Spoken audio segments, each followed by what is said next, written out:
ఈ యొక్క మందిరం విశిష్టత, అలాగే మీరు ఎన్ని సంవత్సరాల నుంచి ఇక్కడ ఉన్నారు పూజారిగా? నేను సుమారుగా ఒక 16 సంవత్సరాల బట్టి ఇక్కడ పూజారిగా ఉన్నాను. ఈ మందిర విశిష్టత ఏంటంటే స్వయంభూ క్షేత్రం, ఆంజనేయ స్వామి స్వయంభూ క్షేత్రం. ఇది 72లో అంతకుముందు వచ్చినటువంటి ఒక పూజారిగా చెప్పినటువంటి ప్రకారంగా ఆ తరం నుంచి కూడా ఎప్పుడుందో కూడా తెలియదని చెప్పడం జరిగింది. అక్కడి నుంచి కూడా మా హ్యాండోవర్కి వచ్చిన దాని దగ్గర నుంచి కూడా ఈ యొక్క ఆలయాన్ని దినదిన ప్రవర్ధమానంగా అభివృద్ధి చేస్తూ వస్తూ ఉన్నాం.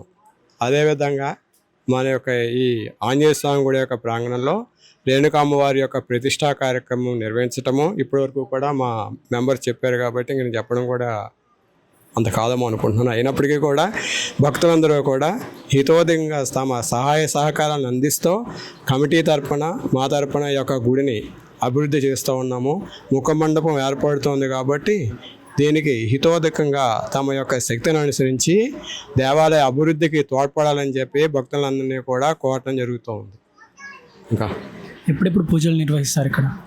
శ్రీరామనవమి సోమవారికి, తర్వాత ఆంజనేయ స్వామి జయంతి, విజయోత్సవము, ప్రతి మంగళవారము, శనివారము, సోమవారికి ఆకుపూజ, వడమాల, అదేవిధంగా సింధూరము, పంచామృత అభిషేకములు, అదేవిధంగా ఈ యొక్క బ్రహ్మరామగా సమేత మల్లికార్జున స్వామి యొక్క ప్రతిష్ట కూడా జరగబడి ఉంది.